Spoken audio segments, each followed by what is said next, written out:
I should point it at my mouth. Is that? Are you saying No, across that's like the top? fine. Like Across- that, yeah. Got him. Got him. The amount of testosterone in this room right now is yeah. off the charts. These boys just came I'm off not the gonna put my chair barbell. down as much as Chris. As tall. Man, his bicep veins are popping right Yeah, now. your forearm veins have been going out of control. Come on. You're depleted. We just came off a lunch. This is cheating. Bro, this is how I live. Pumped. He lives Yeah. a constant pump. Yeah. That's what happens when you're not as thick and eating as many calories as you used to be. Like, I don't train as much and I lost weight. Yeah. So you're just lean. Kinda. But wimpy. Wimpy. Wimpy, but still good at gymnastics. Yeah. I can find one workout every so often. Well, sweet. We got Dubby and Sam here, two remote ZOAR athletes in town for camp. Yeah, figured we could talk through camp workouts quick.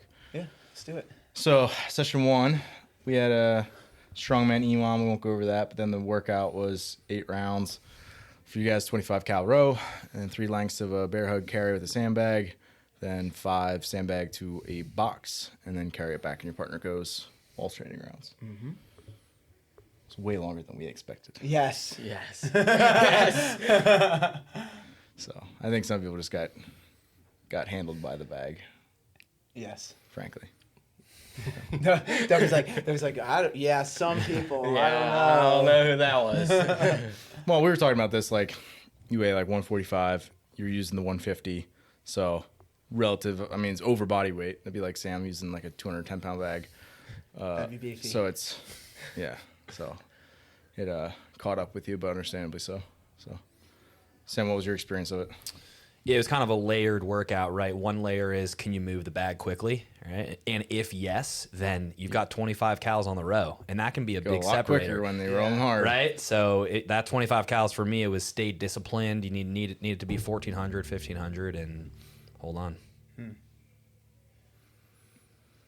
I feel like, Dub, your experience for like, take us through like round 1 and then like round 4. All right.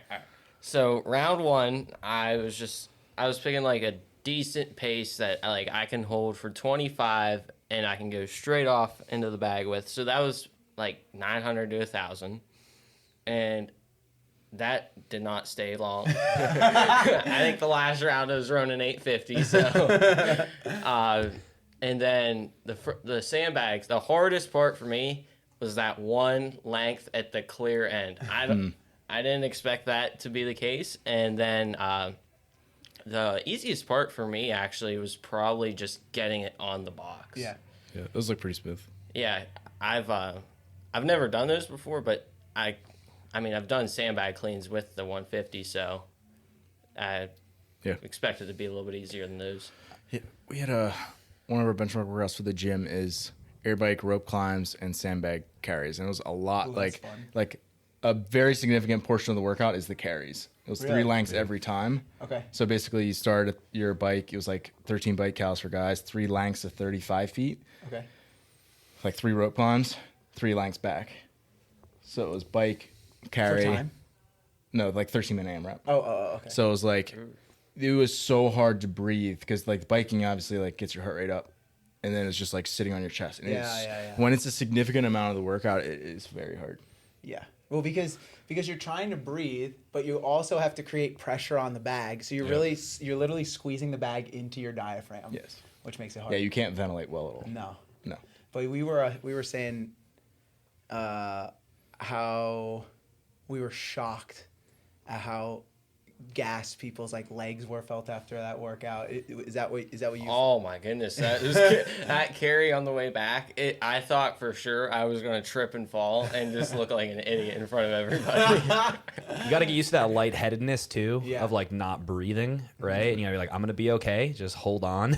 25 feet. Yeah. How bad could it be? What did you happen to catch, Sam, how long your intervals were? They were right at 2 Right at 2 2 minutes. So like a little more than 1 minute off of the row. Okay. And then 5 quick singles on I was gonna say, I think I expected it to be like 2 on the fast side to like 2.5, maybe a little longer, but it turned out to be significantly longer. Yeah, for most people. But yeah, 2 was kind of like right around what we had thought when we kind of timed it out. Would be like a 16 to 20 minute workout. and we ended up finishing it It like was close to 30 minutes. 28 minutes or so. If you get stuck on the bag, you're stuck. Shot. Yeah, Right. and that's Shot. the thing is like when the wheels come off, they don't go back on magically. Yeah. So that was workout 1, and then the afternoon after Chris's talk, we went to a local park, set up dumbbells at one end of what was basically like just like a length of running. Yeah, like a 700-meter straightaway. Yeah, that's a good way to put it. So we had dumbbells, the straightaway of running, and then sandbags on the other end. Mm-hmm. So they started by their dumbbell, did 28 hang snatches, alternating, 700-meter run down to the sandbags, 14 sandbag squats, run back, 28 double dumbbell shoulder overhead, run back, 14 more sandbag carries, and then finish on one more run. That's it. That's it. So That's all the complaining about. Yeah, right. yeah, Sam was the first one done. I think he was like 19, like low 19s, and I think our final one finished in like 28 or 29. Yeah. So, yeah, right in that like sucky long time domain. Yeah, we wanted it to be like a 20 to 30-minute workout. So Yeah. that actually landed right where we wanted it to be. Yep. But, and I'll let you guys talk about it, it was interesting to see how many people just completely fell apart in the middle of the workout. Just chewed up and spit out. I do think the conditions played a role. Like, we had an unusually hot and humid day, and you guys were in literally direct sunlight, and so that did not help. But Sam, we'll start with you. Kind of, what was your experience during the workout, and what was your game plan going in? Yeah, totally. So if I thought about it in kind of like 2 chunks. One was the running portion, and the other was the non-running portion, right? The dumbbell and the sandbag. For me, I'm not the world's fastest runners, but the other stuff was not going to be an issue for me. Sure. So I was like, I need to be smooth, need to be unbroken, breathing, almost like resting on dumbbell and sandbag, right? And then run is just kind of stay with the pack and maybe even create a little separation and then push it towards the end. Sure. So that was a strategy. More or less went as planned, and then time-wise, running coming up on 2 miles, right? Yes. So you're running for a long portion of that. Sure. Right? So find the stride. I think probably where I felt most differentiated was on the sandbag positioning, right? Getting that comfortable, the 150 on your back. I kind of found the little space always on the right side. It's always a question whether you're going to break it up or whether you're going to do some right, some left. I'm just right side every time. Sure. Got to hold on for unbroken because I don't want to clean it again. Yeah. And after that, everything more or less went to plan. Okay, cool. W, what about you, dude? Well, that was probably a complete weakness workout for me. Okay. I'm not the greatest runner. I'm not the best with the 50 yet.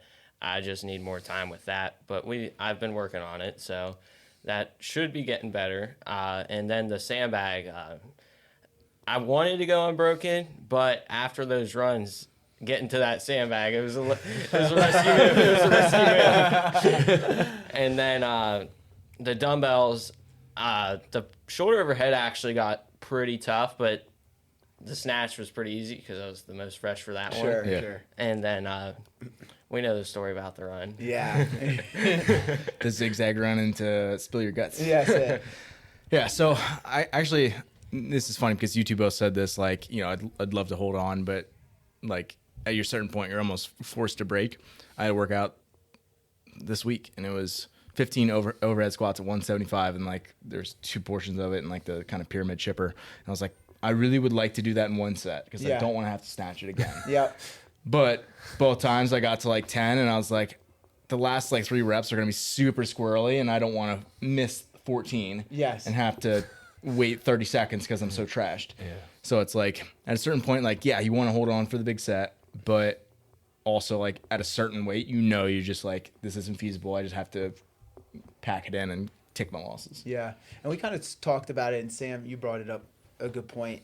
I was down at the sandbags with your dad, and it was like, I don't know what the dumbbells looked like, but the sandbags was like a complete range of what happened to people down there. And it was like really like the odd object on the shoulder, like People hadn't done that. no. And that was we said at the beginning of camp, like we did axle bar work, we did yoke work, we did a ton of sandbag stuff, because our premise is like we're just like, I think we talked about this with you guys, but like the CrossFit season has changed so often that for us to predict and try to time a camp around prepping people for that season is almost like shooting at a target in the dark that we don't know even exists. So we were like, meanwhile, we could do one in May. We know the weather will be warm, and we know heading into the summer, that's like prime on-site CrossFit competition time, and a lot of them are doing odd object stuff now. So it was like, all right, let's take some time and prep people for that. Yeah. We can order these bags. They'll get here by the weekend. And we can go to the local landscaping place and fill them all up. It'll be great. Yes. Yeah. All right. So session 3 this morning, we did the CrossFit total. I don't know if we need to talk about that. It was baller. What'd you guys think about it? That was fun. WPR'd like everything. Yeah. Strict press and back squat. Yep. And 315. I didn't expect it moved to better go. than the last time. So like you attempted this one other time. What was it? 300 you made? I've made 300 and 315 It was like missed. maybe a month ago, and you missed 315, but it broke the floor maybe by an inch. And this time it was like at the knee. So we're getting there. It's there. And Inch your way up. Sam ran out of time because he's too strong. 30 minutes is tight. Yes. And I mean, the last strict press was Especially around sharing a bar. Yeah, Yeah. especially training alone, you never share a bar, so you don't know how to communicate. Right. In fact, I never take class, so I don't know how to listen during the warm up. Right? There's so much stuff you learn at camp. Yeah, that's an interesting thing because you've done quarterfinals before, and that format, they've done similar formats like that. Even the one year, what was it, bench press, Clean overhead squat. Other total. which was really weird. You got to warm up the lifts before the 30 Yes. minutes, though. You got to be basically at You 80%. get up to 70-80% and then Start start your clock. clock. Because I was starting to make 70-pound jumps on the squat, right? and I went like 315, 395. Oh my 395 gosh. felt terrible. I was like, I guess it's a bad day. Yeah. So then I did 405. I was like, shoot, that was easy. I'm at 22 minutes. Yeah. Yeah. That's tough. Right? So what are you going to do? Limitations at camp. Yeah. Yeah. But And then a we good had opportunity to throw down. We had the 8-minute AMRAP afters. Which we all did. We did. Chris and I did it right after. I'm still sweating. I'm still sweating too. Yeah, we literally sat down like 5 minutes after we got done with that. Well, you were like, "You ready to go?" And I was not ready to go. So, but I had no choice.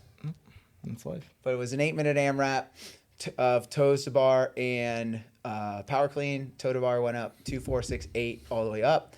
So it went up by 2s. Power cleans were 1, 2, 3, 4 all the way up by 1s. RX was 185 for the guys, 125 for the ladies. We both liked it. It was so fun. It was fun. It was very. We both said we were both limited by grip. Yeah, but that's what you said, right, Interesting. W? You felt your grip. Yeah, especially that round of 16 that I got into of toes to bar. I was thinking unbroken the whole time, and then my grip just like was shot. It got hard. And what was interesting was you did not have a grip fatigue at all. All good. It was all tummy on the toe to bar. Really? Yeah. Wow. Yeah. That's wild. Yeah. Yeah. What? I did not feel my core or hip flexors at all. No, it was all grip for me. It would have been like grip, then breathing, then all the muscular stuff outside of grip. Yeah, After that. probably about the same. Just you were going faster. But even like the cleans, it was just kind of like everything from like the elbow down. Yes. One thing I noticed is I haven't used like those bars. Like I've never even used a row bar, like a bar. They're normally my dad gets other brands. The hardest part of that workout for me was literally dropping the barbell. I don't know why. What? I I can tell you what the easiest part of the workout was for me, besides the resting, and it was dropping the bar. Chalking up, maybe. Yeah. It was like my hands like stuck on it, and it was like I'm throwing it down. They're grippy. Oh, okay. They're really fine, right? Because Yeah. the bars at The my gym knurling are or- 10 years old, and there's no knurling on them. Oh, That's, really? That's Yeah. how mine are too. Yeah. See, I feel like they're not.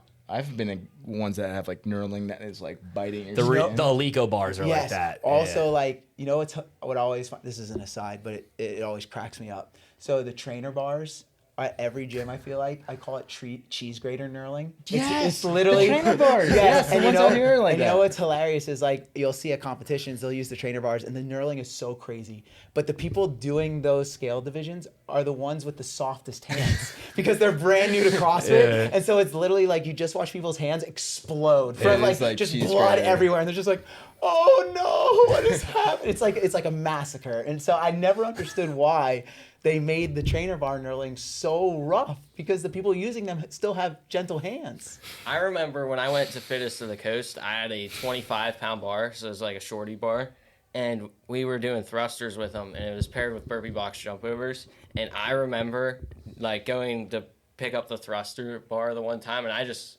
muscled it up there, not thinking about it. My shins grated, gone, like my shin. It was the worst feeling ever. Just get the blood spewing down your shin. And then we're going to be heading into this last session here. Yeah. It's going to be the name game for the weekend. We always do one for camp. Yeah. So it'll be 6 rounds, 2 minutes on, 1 minute off. One rope climb from seated, 2 rope climbs, 3 hand release box get overs, 4 burpee box get overs, and then max calories on the air bike at the remaining time. So probably for the people who can move well on the rope, it'll be about roughly 1 minute of gymnastics work, 1 minute of echo bike work, and 1 minute of resting. That's really gonna hurt. Yeah, what do you guys think about that? That's gonna hurt bad. It hurts bad if you can do it all fast. Yeah. I'm not going to think about it till I'm in it. I feel like when I used to first start training, I would look a week ahead at all my programming. Right? I was the same way, and then you I'm stopped. on B. I don't even know what C is yet. Yes.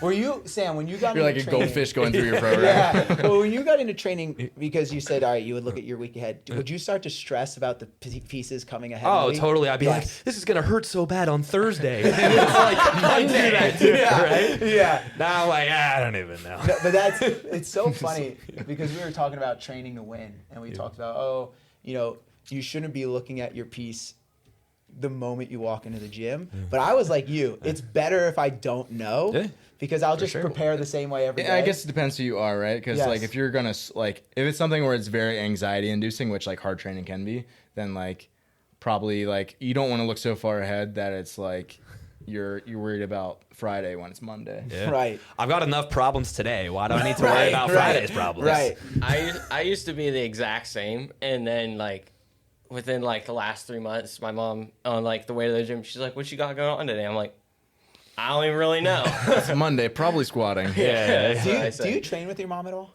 Not really. I coach her sometimes, but which is really weird That because is I'm weird. coaching my mom. Yeah.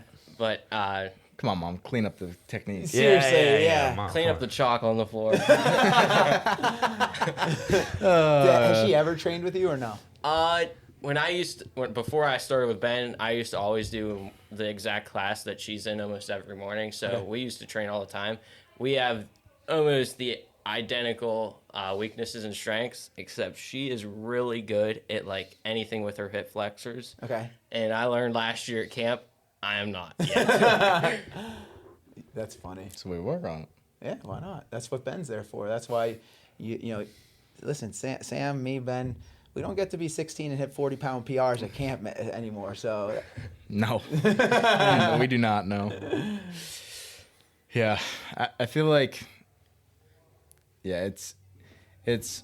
I wanted to ask this about you because you have hit some like crazy PRs recently and put on a bunch of weight, and like what goes through your head when you're like going like walking up to like a 185-pound snatch to like do a max, and it's like you processing it. I have like some part of your brain is like this was like a heavy deadlift like 2 years ago.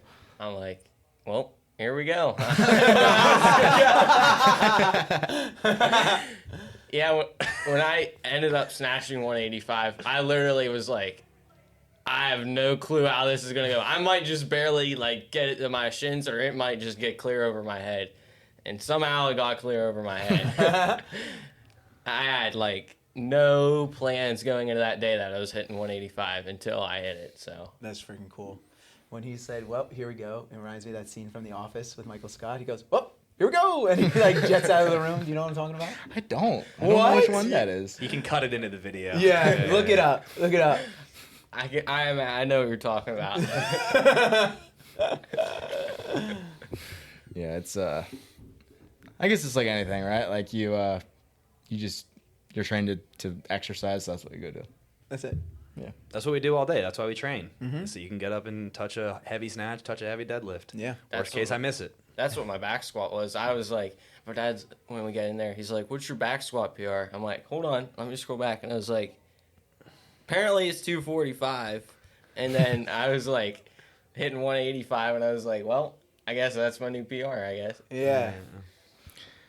So, I like normally like if you're approaching a bar, if you have like doubts, you're probably gonna miss the lift. Oh yeah. Like, oh man, I don't know if I'm gonna hit this. And like this past winter, I had 2 of those moments where the bar moved the fastest it's ever moved. Really? Yeah, I was like, it was a 430 squat, and I was like, I might get crushed by this. I stood it up so fast, and it was like a 5. Then I had a 530 deadlift, and I was like, I don't know if I'm gonna break the floor with this. And Right. it just came right up, and I was like, huh, well, I guess if you're stronger, you're just stronger. And like sometimes like it just doesn't matter. Yeah.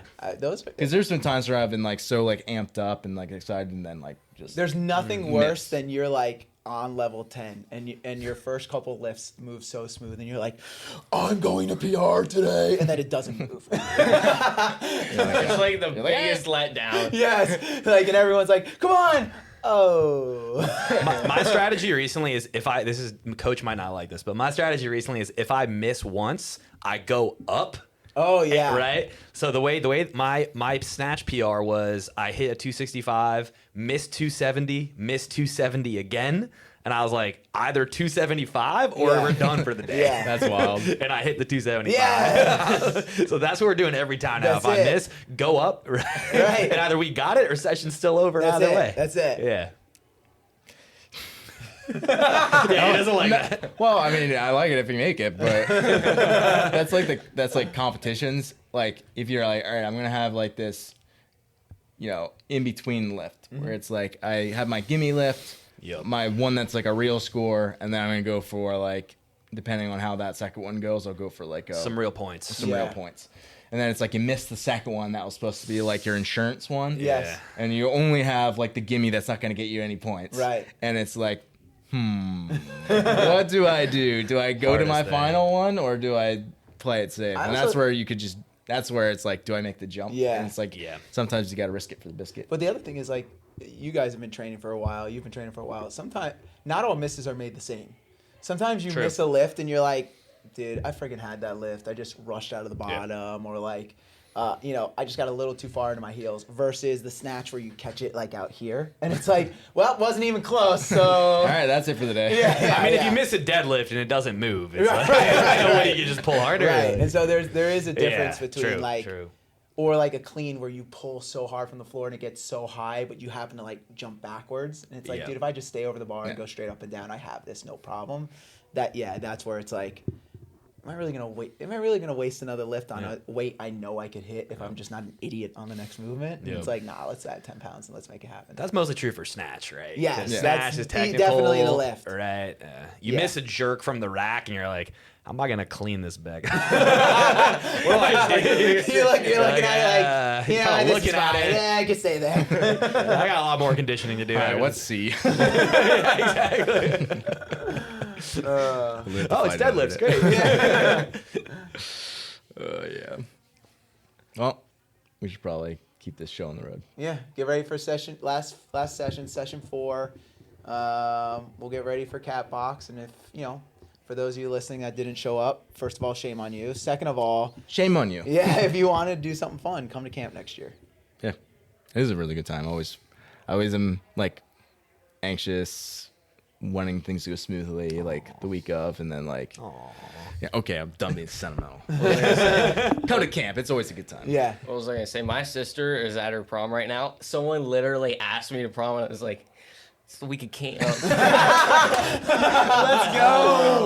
That's the dedication That's you need right. as a ZOAR athlete. I'll have more proms. I'm not gonna have too many camps. So There's only one. Yes. 2025 ZOAR Camp. that's it. Oh, I love it. Thanks for hopping on, Gotta end guys. on that. Thanks, guys. Good chat. Cut. The prom line is golden. Dude, what? I'm being serious, dude. Throw that one in the reel. I love that actually. That is epic.